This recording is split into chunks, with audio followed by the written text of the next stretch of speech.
यांचं आंदोलन सुरू आहे, काय सांगाल या आंदोलनाबद्दल? खरं तर लक्ष्मण हाके यांच्या आंदोलनाला आमचा सुद्धा पाठिंबा आहे.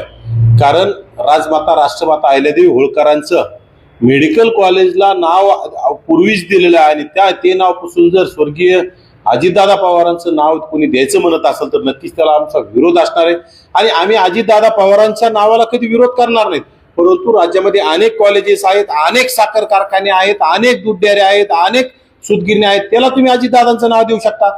परंतु विनाकारण राजमाता राष्ट्रमाता अहिल्यादेवींचं नाव पुसून जर अजितदादांचं कोणी नाव देत असेल तर त्याचा आम्ही निषेध केलाच पाहिजे आणि त्याला आमचा विरोध असलाच पाहिजे.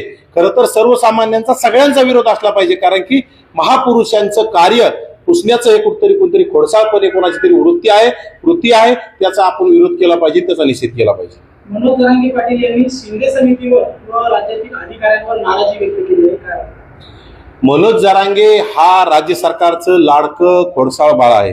त्याचं कुठतरी त्यांनी मागल ते राज्य सरकारने दिल्यामुळं त्याला प्रत्येक गोष्ट मी म्हणल ती मिळाली पाहिजे अशी त्याची भूमिका असते. आणि त्यातूनच कुठतरी इतकेच मिळाले पाहिजे तितकेच मिळाले पाहिजे. कुठतरी 48 लाख नोंदीपैकी 12 लाख प्रमाणपत्र वाटप झालेले असताना सुद्धा त्यामध्ये ओबीसीचं वाटोळं झालंय.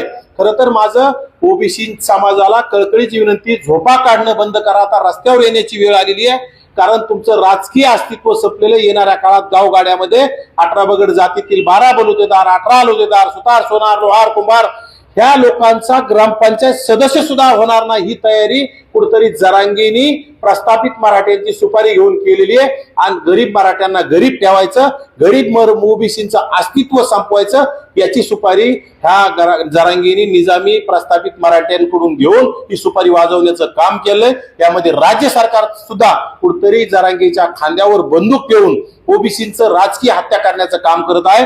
पुणे असेल, पिंपरी चिंचवड असेल, परभणी असेल, औरंगाबाद असेल अशा ठिकाणी जिल्हा परिषद असेल, महानगरपालिका असेल, यामध्ये ओबीसीचं अस्तित्व नेस्त नाबूद झालेलं आहे.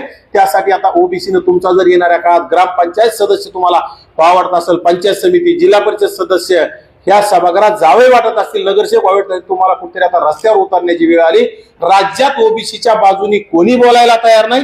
राज्यात अनेक ओबीसीचे आमदार आहेत, खासदार आहेत, ओबीसीचे मंत्री आहेत, ओबीसीचे नेते आहेत. सगळ्यांनी गप्प बसण्याची भूमिका घेतलेली. त्यामुळे फक्त राज्यामध्ये ओबीसी नेते विजय वडेट्टीवार साहेब, बहुजनांचे नेते डॉक्टर ॲडव्होकेट प्रकाश आंबेडकर साहेब हे दोघ जणच बोलतायत. आणि त्यांचं मार्गदर्शनाखाली प्राध्यापक लक्ष्मण हाके आणि मी येणाऱ्या काळात लोकांना जाग करण्यासाठी आम्ही काम करणार आहोत. जाग करण्यासाठी आम्ही कटिबद्ध आहोत. आम्हाला कुणाचंही काही घेणं देणं नाही, कुठल्या पक्षाची घेणं देणं नाही.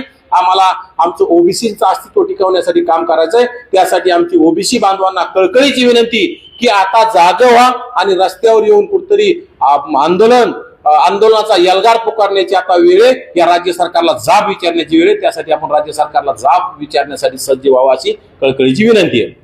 सरकारने 6,500